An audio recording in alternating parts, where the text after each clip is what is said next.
So today we're going to be taking a look at the Bandai HG Shin Godzilla Gashapon set. The full set includes Aqua Kun, as named by Hideo Kojima. It's not official, but Kojima said it, so yeah. Kamata Kun, Shinagawa Kun, and Shin Godzilla in his awakened form. This review is also going to include 2 little bonus figures towards the end, just because, kind of felt like just talking about them. Anyway, let's start off with Aqua Kun.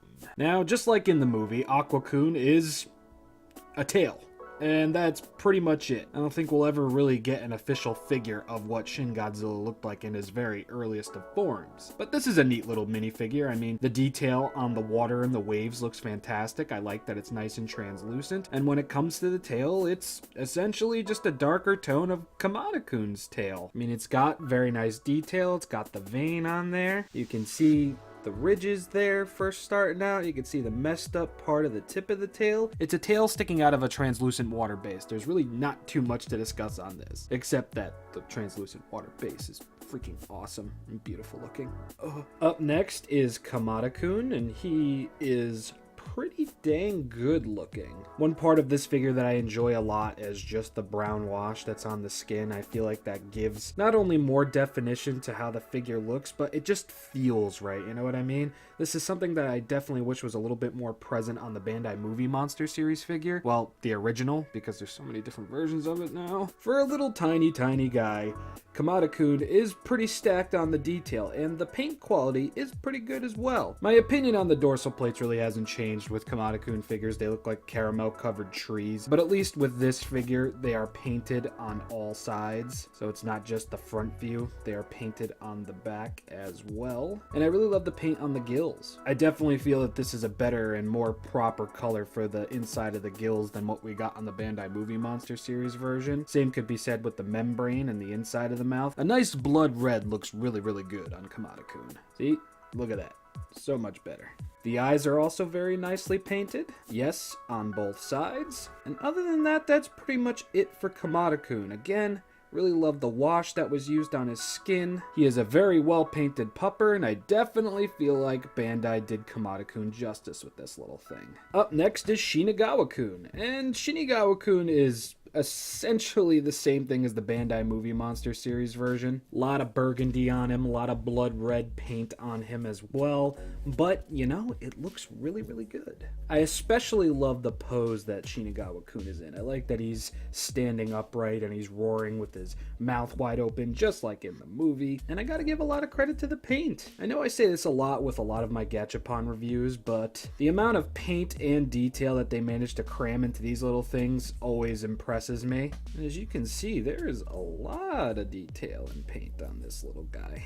I'd have to say my favorite area on this figure is definitely going to have to be the neck and the head. I just like how painful that looks. I know that sounds kind of mean to say, but I just like the way that Bandai really captured Shinagawa Kun's likeness, and I like the pose that he's in, and I just like that this looks like a very painful stage in Godzilla's life. Like, look at that.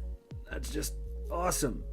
And I feel bad for him at the same time. On both sides, no less. Another major sell point for me was just that his arms were actually separate from the mold, unlike the Bandai Movie Monster series version. Very big plus for me. Up next is the big kahuna killjoy himself, Final Climax Shin Godzilla, with a little bonus piece. This is his normal jaw. One of the major sell points with this little guy is that he came with 2 alternate jaws, the split jaw and the normal jaw. So you can just switch out the jaws.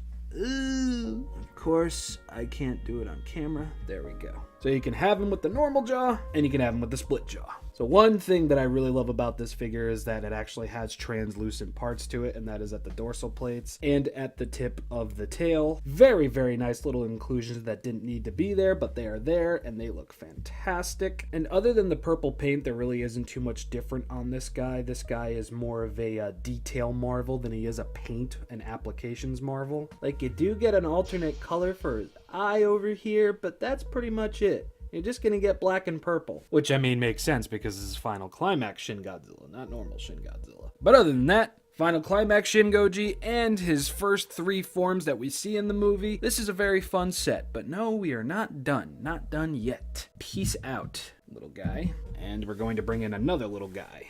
This is a Gashapon Kamata Kun figure. This is part of a set where I believe there was maybe like 4 other Kamata Kuns, where one would hang off like your pen, another one would hang off the rim of your glass. This one specifically was made for like kind of like a ring, so he's kind of like a Kamata Kun ring in a way. I don't remember what the other one was though. I'll throw up a picture now. Basically, I think Toho saw ahead of time that people were going to love Kamata Kun, so I think they ordered out a bunch of like random ridiculous little things to be made of the little guy. They're still being made to this day, so I can't say that they were wrong. Yeah, I got this guy I think for like about $2 or $3 plus shipping, way back in the early lifespans of the channel, and I usually have him hanging off another Shin Godzilla figure. Usually a Shin Godzilla figure is kind of like holding him, but I thought this was a nice little thing to include with this video.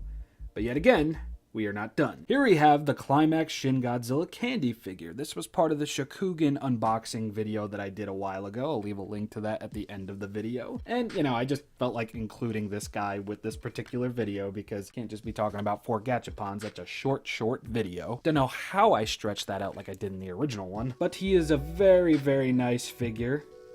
Very well detailed, very well painted where there is paint. But one detail that I absolutely just love about this little guy is just that his hands are posed up, just like in a lot of the Shin Godzilla trailers and in the movie as well. This was something that I was somewhat expecting with the Bandai figures when the Bandai figures were announced, but they were not shown off yet. I was hoping for it, and ironically, I got it with a candy figure. You know, it's not a deal breaker that the other ones didn't have the hands like this, but I really do wish they did. And just to go over this now, the only articulation this little dude is going to have is in the legs.